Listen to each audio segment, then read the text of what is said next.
I'm so glad that the Lord brought me out. I'm so glad that the Lord brought me out. If it had not been for Jesus, where would I be? I'm so glad that the Lord brought me out. Oh, I've been happy since the Lord brought me out. I've been happy since the Lord brought me out. If it had not been for Jesus, where would I be? I'm so glad since the Lord brought me out. I've been shouting since the Lord brought me out. I've been shouting since the Lord brought me out. If it had not been for Jesus, oh, where would I be? I'm so glad that the Lord brought me out. Glory! Aren't you glad? Aren't you glad? Let's sing it. Aren't you glad that the Lord brought you out? Aren't you glad that the Lord brought you out? If it had not been for Jesus, oh, where would I be? I'm so glad that the Lord brought me out. Oh, I've been singing since the Lord brought me out. I've been singing since the Lord brought me out. If it had not been for Jesus, oh, where would I be? I'm so glad that the Lord... Ele foi encoberto pelo uma nuvem e foi transfigurado, e sua veste brilhou como o sol. E uma voz disse: Este é meu filho amado em quem me comprazo. Moisés e a lei tinham falhado, e este é ele. A ele ouvi. Ele estava estabelecido. Estão vendo? Agora, Jacó pensou, porque ele tinha o direito de primogenitura, que tudo estava feito. Assim fez o povo pentecostal, e eles começaram a se organizar. A unicidade, trindade e trinitarianos e todos os tipos de organizações e discussões e puxando uns aos outros, provaram que o sinal não estava exposto. Malícia, inveja, discussão, vejam, porém chegou a isso. Agora vejam, Jacó pensou a mesma coisa, mas temendo uma noite por sua própria vida, o desespero tomou conta dele. Quando ele pensou que logo além daquele rio, meu irmão está esperando para me matar, ele vai. Vejam, o direito de primogenitura que ele tinha conseguido era o que ia causar sua morte. E às vezes, aquela mesma coisa que você recebe como o Espírito Santo, é ele. E nasce de novo do Espírito. Se você não vigiar, essa mesma coisa o condenará no fim. Isso mesmo! As mesmas águas que salvaram Noé condenaram o mundo. Aquilo que você chamaria de fanatismo pode ser isso mesmo que o condene no fim da estrada. Agora Jacó sabia que sua vida estava perto do fim. Teve um mensageiro que veio a ele e ele disse que seu irmão, com 400 homens armados, estavam vindo para encontrá-lo. Sabia que ele estava a caminho. O temor tomou conta dele. Ele enviou homens na frente com bois e gado e ovelhas para fazer uma oferta de paz com Esaú. Então, depois disso, ele mandou outro grupo com outra carga de coisas. Então, mandou outro grupo com outra carga de coisas, tentando encontrá-lo primeiro, para tentar desviar sua ira. Então ele pensou, aquilo não o deterá, porque ele provavelmente é mais rico que eu. Ele não precisa disso. Então tomou suas esposas e seus filhinhos e os enviou do outro lado, para que Esaú visse os filhinhos e suas esposas.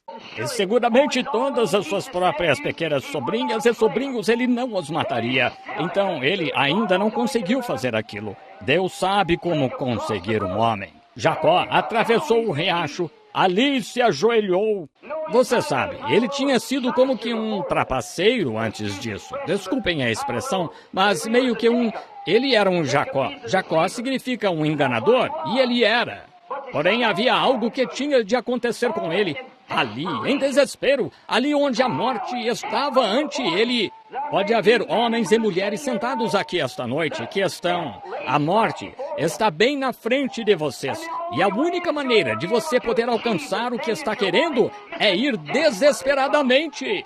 Eu tenho de receber esta noite Ou recebo agora ou estarei arruinado. Amanhã é muito tarde. Tenho de receber agora. Quando você ora pelo batismo do Espírito Santo, o sinal, não diga, bem, agora eu vou tentar. Senhor, eu estou um pouco cansado. Oh, misericórdia! Permaneça em seu assento. Nem tente. Se você vem, diz, passarei pela fila de oração para pôr o óleo em minha cabeça e verei se me ajudará. Melhor é que permaneça onde está, até que você chegue àquele ponto, até que a igreja inteira chegue ao ponto que esteja entre a vida e a morte.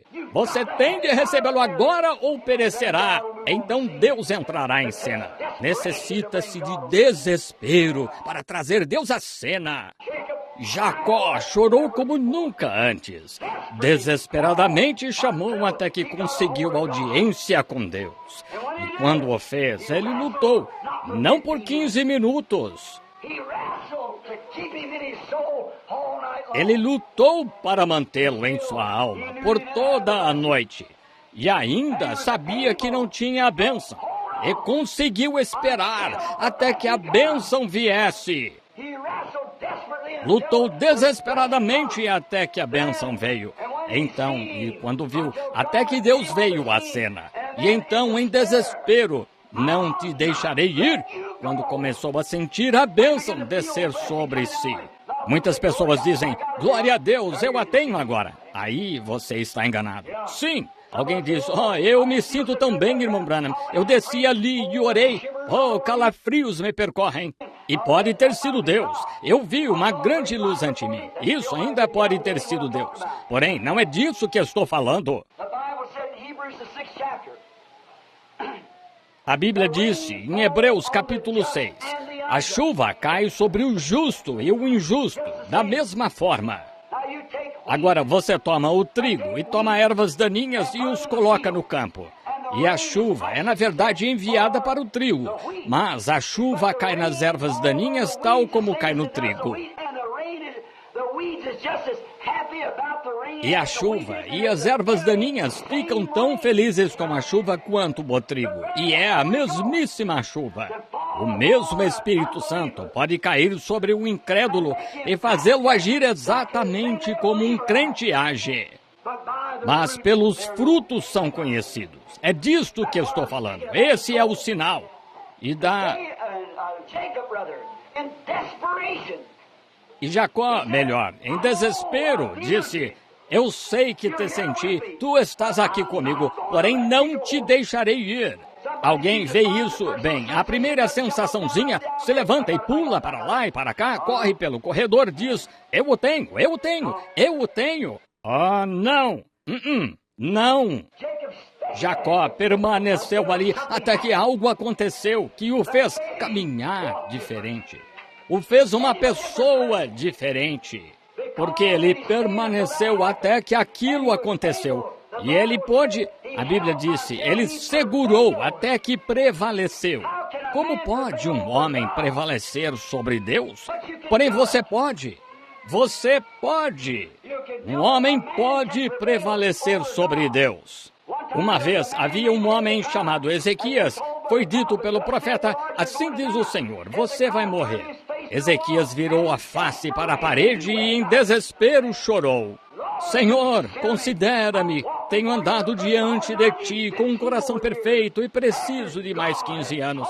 Após Deus haver dito a ele que algo ia acontecer, que ele ia morrer. E em desespero, ele mudou o programa de Deus. Não obstante, desespero, chorou amargamente em desespero. Jacó permaneceu ali até que a bênção veio. E mudou seu nome de um enganador para um príncipe com Deus. Até mesmo a nação foi chamada por seu nome. Sim, Senhor. O que foi isso? Os resultados foram porque ele ficou desesperado acerca disso.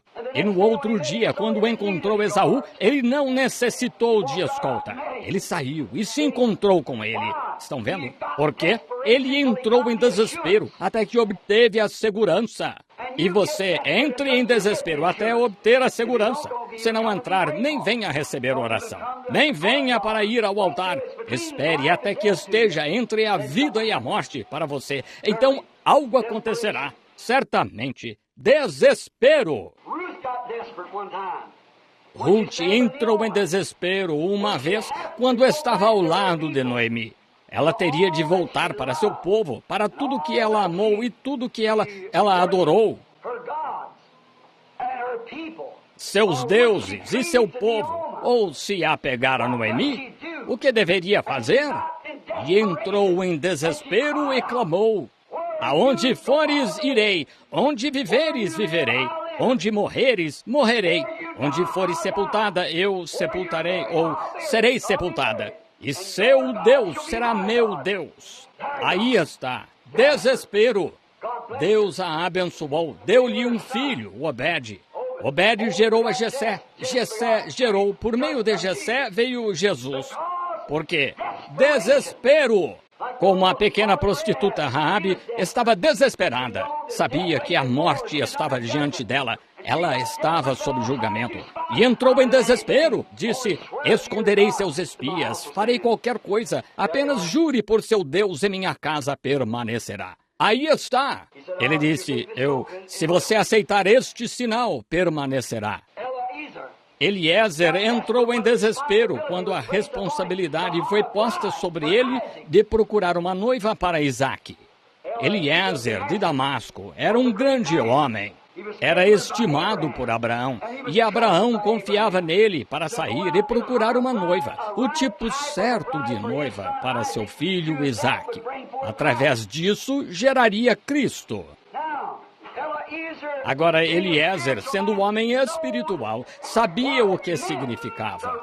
A classe certa de mulher tinha de ser a esposa daquele homem. E como ele a escolheria? Na hora de seu desespero, quando chegou na cidade, ele orou e disse: Senhor Deus, é isso, quando você entra em desespero, vá orar. Senhor Deus, que é a primeira donzela que vier e der água aos camelos e me der um gole, seja essa. Ele orou na hora de seu desespero. Rebeca, a bonita donzela, veio, deu água aos camelos e então ele disse: não me tardeis em meu caminho. Ela teve de chegar a um tempo de decisão, se ela iria. Ela era um tipo da noiva. Ela iria e se casaria com um homem que nunca tinha visto? Agora, isso é sério. Nunca nem ouviu, mas tinha apenas ouvido pelo servo dele. Esse é um tipo da noiva. Vocês nunca viram Cristo, mas vocês ouvem por seus servos o que ele é. Vocês vendem tudo, deixam seus lares, tudo mais que seja necessário para ir encontrá-lo. Agora notem, e ela tomou a decisão. Um tipo da noiva deixou seu lar denominacional, vejam, para ir. Jonas, lançado ao mar no tempo de uma tempestade, no fundo do mar, na barriga da baleia. Todas as esperanças de sobreviver tinham acabado. Porém, aconteceu de vir em sua mente que Salomão, na dedicação do templo, disse: Senhor, se o povo estiver em dificuldades em qualquer lugar e se virar para este templo e orar, então ouve. E se virando na barriga da baleia, conseguiu se ajoelhar em algum lugar, imagino, com o vômito da baleia sobre ele todo. Ali, ele orou em desespero. E nisso, desesperado, só alguns fôlegos de oxigênio. Era tudo o que ele tinha na barriga da baleia. E naqueles fôlegos que ele estava puxando, talvez ele não soubesse para qual direção ele estava. E disse: Senhor, creio que estou olhando para cima, em direção a teu templo. E só com alguns fôlegos para fazê-lo, em desespero orou sob aquelas circunstâncias. Nunca a havia feito antes, mas estava desesperado. Ele orou e Deus o manteve vivo por 3 dias e noites e o libertou no lugar para entregar sua mensagem. Desespero! Ana, uma mulher estéril na Bíblia, queria um filho e jejuava para consegui-lo. E jejuou e orou até que o próprio sacerdote no templo pensou que ela estivesse bêbada. tal era o desespero, com o restante das mulheres observando que tipo de chapéu a outra tinha usado, e vocês sabem como é, e a outra olhando que tipo de roupas elas usavam, e falando sobre as coisas que estavam acontecendo na fazenda. Mas Ana não. Ela atravessou a multidão e foi ao altar. Ela estava jejuando. Queria que seu opróbrio fosse tirado. Quão diferente é hoje. É quase um opróbrio ter um filho. Naquele tempo era um opróbrio não ter um. E ela se pôs de joelhos e nem notou como agir com dignidade no templo. Nem notou o sacerdote digno enquanto ele saía. Estava em tão grande angústia que as lágrimas rolavam na face e estava chorando em desespero. Ó Senhor Deus, dá-me um filho! Dá-me um filho! E notem, ela não era egoísta. Quando Deus a ouviu e respondeu sua oração e lhe deu um filho, ela o devolveu a Deus. E porque ela estava disposta a não ser egoísta depois que Deus respondeu sua oração, ele lhe deu um profeta. Oh, aquela foi uma bênção extra. Oh, ele está cheio delas, as pequenas coisas extras que ele dá. Não somente um filho, mas um profeta. E não acontecia nenhuma visão manifesta por muitos, muitos anos em Israel.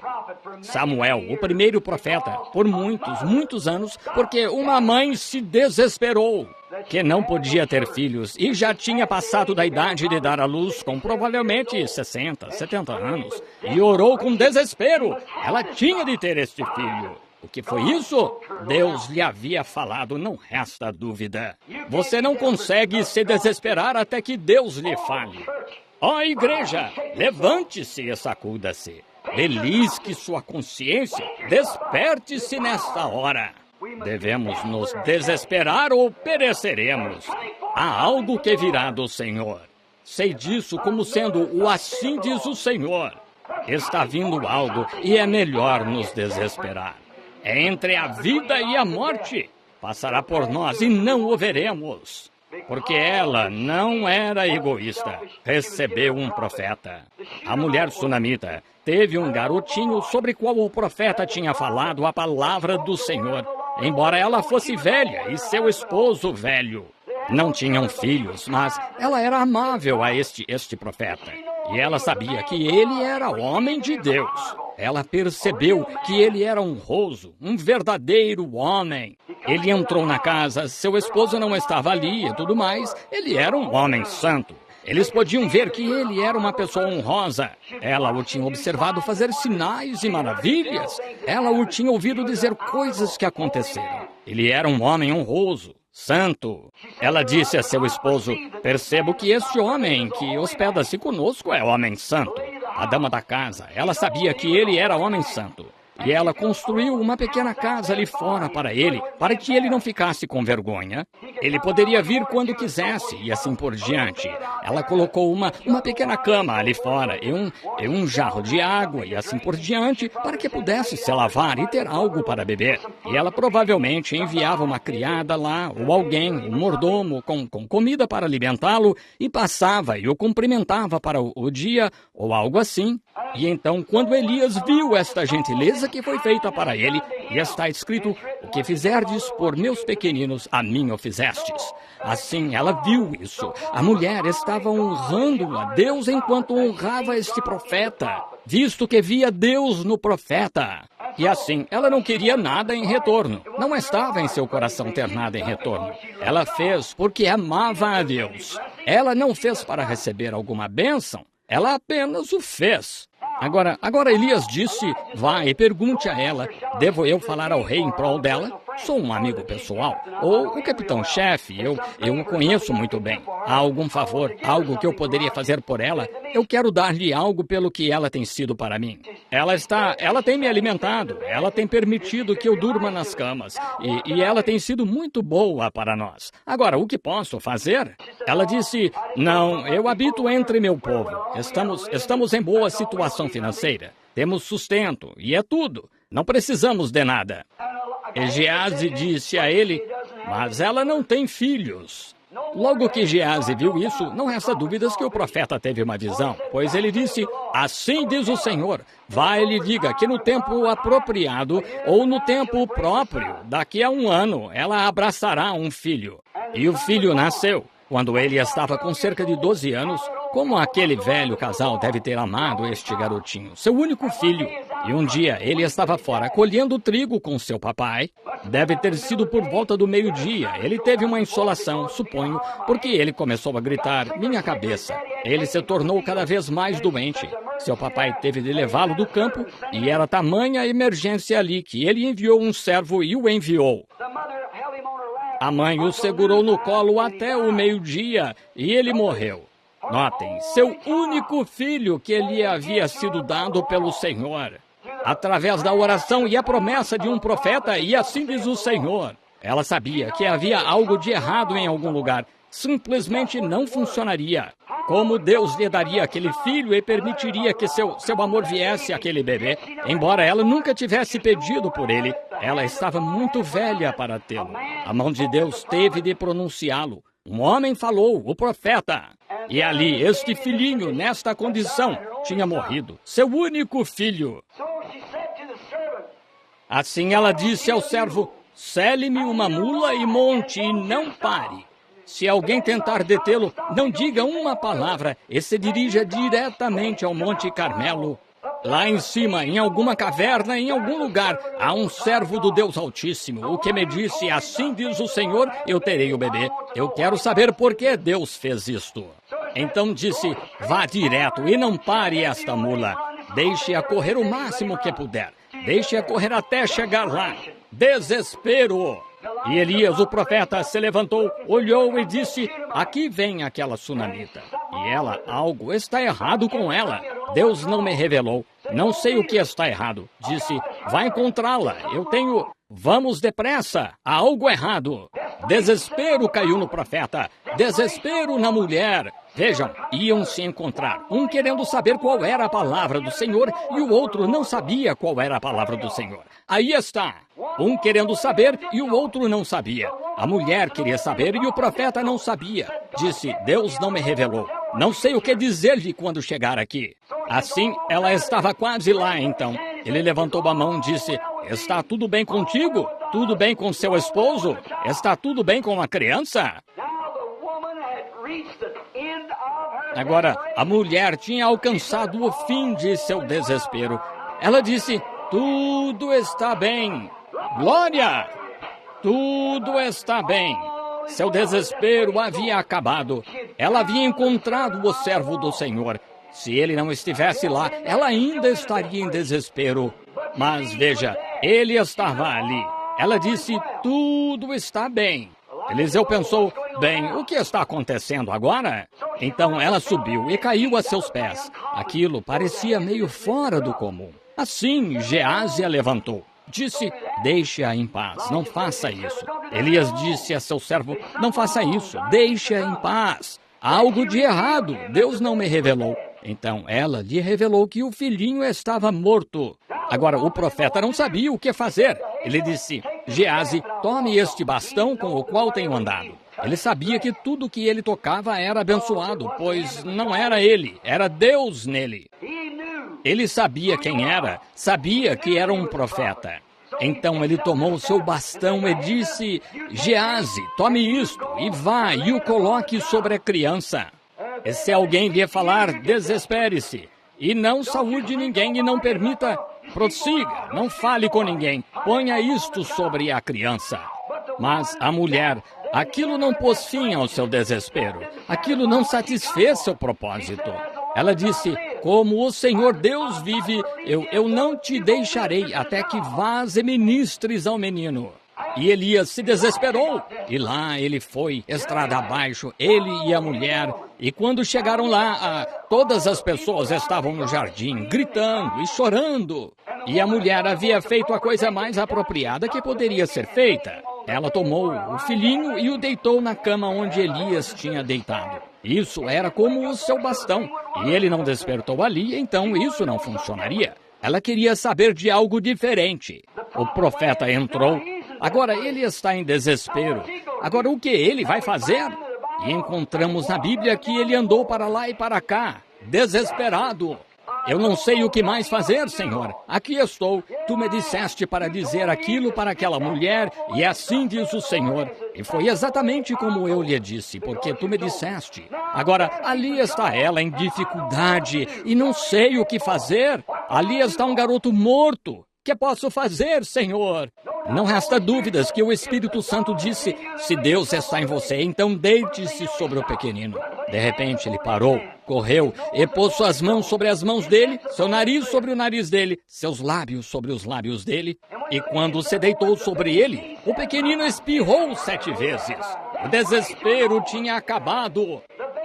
O pequenino ressuscitou, porque o desespero dirigiu a mulher ao profeta, e o desespero dirigiu o profeta ao pequenino.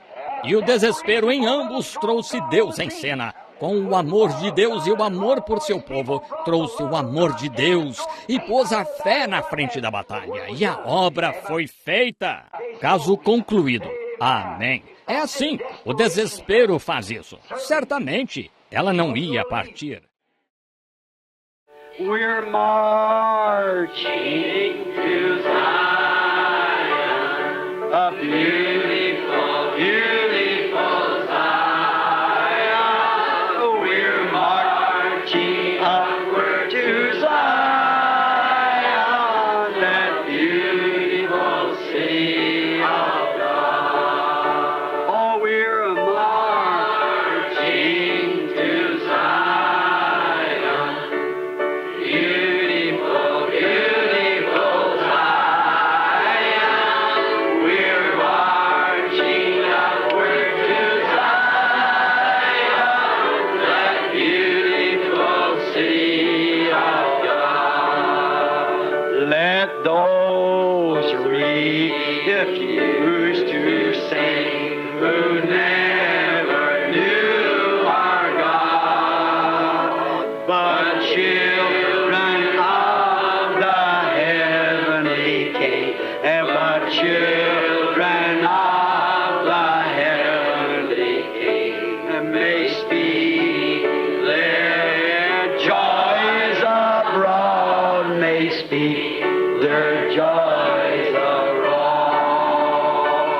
For we're marching to Zion, hallelujah, the beautiful, beautiful Zion.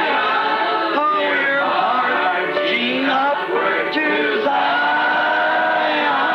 that beautiful city of God. Oh, we're marching to Zion, a beautiful, beautiful Zion. We're marching upward to Zion, that beautiful city of God. Get your handkerchief out. Take out your handkerchief just a minute. Let's give the Lord a wave offering. It ain't a sheep.